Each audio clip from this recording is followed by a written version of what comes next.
Exams करीब है और आपको है तलाश इंपॉर्टेंट क्वेश्चंस की। तो इस वीडियो के अंदर मैं आपके लिए लेकर आया हूँ 347 बैंकिंग के इंपॉर्टेंट क्वेश्चंस आपके एग्ज़ाम्स की प्रिपरेशन के लिए। तो शुरू करते हैं आज की इस वीडियो को। सबसे पहले है डिफाइन सेंट्रल बैंक, यानी कि सेंट्रल बैंक की आपने डेफिनेशन देनी होगी। उसके अलावा explain its function and tools of monetary policy. उसके फंक्शंस जो हैं सेंट्रल बैंक के, इसके अलावा जो टूल्स हैं मॉनेटरी पॉलिसी, क्योंकि मॉनेटरी पॉलिसी सेंट्रल बैंक के पास होती है, यानी कि सेंट्रल बैंक ही चलाता है मॉनेटरी पॉलिसी को। उसके बाद ये कि डिफाइंड कमर्शियल बैंक की डेफिनेशन देनी होगी। डिस्कस इट्स फंक्शन, उसके फंक्शंस को डिस्कस करना होगा, उसकी अहमियत को और उसकी जो प्रॉब्लम्स होती हैं। उसके अलावा एक explain the role of financial institutions in Pakistan. Explain करना है जो रोल है फाइनेंशियल इंस्टीट्यूशंस का पाकिस्तान में इन इकोनॉमिक डेवलपमेंट, पाकिस्तान की इकोनॉमिक डेवलपमेंट में। और उसके अलावा एक what is Islamic banking, Islamic banking क्या है ये बताना होगा। इसके अलावा एक्सप्लेन इट्स प्रिंसिपल्स, इसके जो भी प्रिंसिपल्स हैं, उसूल वगैरह हैं, और इसके जो भी फीचर्स वगैरह हैं। उसके बाद ये कि डिफाइन बैंक अकाउंट की डेफिनेशन देना होगी। इसके अलावा explain its types and characteristics, इसकी टाइप्स भी क्या होती हैं, कि मुख्तलिफ तरह के बैंक अकाउंट होते हैं और उसकी जो करेक्टरिस्टिक्स होती हैं। उसके अलावा ये कि explain the relation between banker and customer और बैंकर दोनों के दरमियान जो रिलेशनशिप होता है वो आपने एक्सप्लेन करना होगा।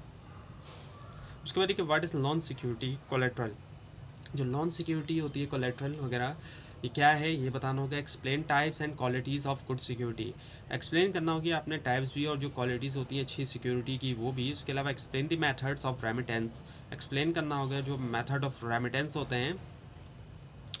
और उसके अलावा ये कि what is modern banking system, आज के दौर की जो बैंकिंग सिस्टम है, मॉडर्न बैंकिंग सिस्टम जिसे हम कहते हैं वो क्या है। Explain the role of ATM and digital banking, हम देखते हैं कि एटीएम का रोल जो है, एटीएम बहुत एक कॉमन चीज़ है और इसके अलावा अब तो डिजिटल बैंकिंग की तरफ भी लोग जा रहे हैं।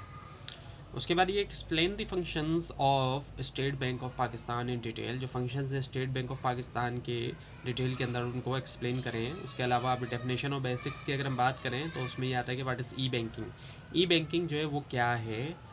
इसके अलावा ये कि what is discounting of bills, discounting of bills क्या है। इसके अलावा ये कि when was State Bank of Pakistan establish, कब बनाया गया था स्टेट बैंक ऑफ पाकिस्तान को, जो कि सेंट्रल बैंक है पाकिस्तान का। इसके अलावा कि डिफाइन ट्रेड की डेफिनेशन देना होगी। इसके अलावा व्हाट इज़ कैपिटल क्या है। इसके अलावा डिफाइन क्रेडिट की डेफिनेशन देना होगी। इसके अलावा ये कि व्हाट इज़ चेक, अब चेक क्या है, एक्सप्लेन इट्स टाइप्स और उसकी टाइप्स को आपने एक्सप्लेन करना होगा। इसके अलावा कि व्हाट इज़ ओवरड्राफ्ट क्या है। और उसके अलावा डिफाइन क्लियरिंग सिस्टम की डेफिनेशन आपने देनी होगी। उसके अलावा ये कि व्हाट इज़ बैंक रेट क्या है।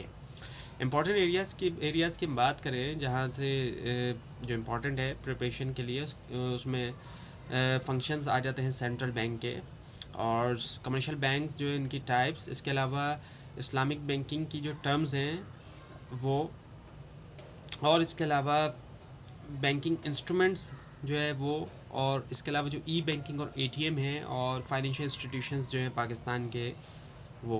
तो ये थी आज की वीडियो। आपको इस बारे में कोई क्वेश्चन और खास तौर पर इसमें कोई मिस्टेक दिखाई दे ज़रूर हाईलाइट कीजिए। और इस पूरी सीरीज़ को देखने के लिए और एग्जाम्स की प्रिपरेशन के लिए इस चैनल को सब्सक्राइब कीजिए, बेल आइकन के ऊपर क्लिक कीजिए।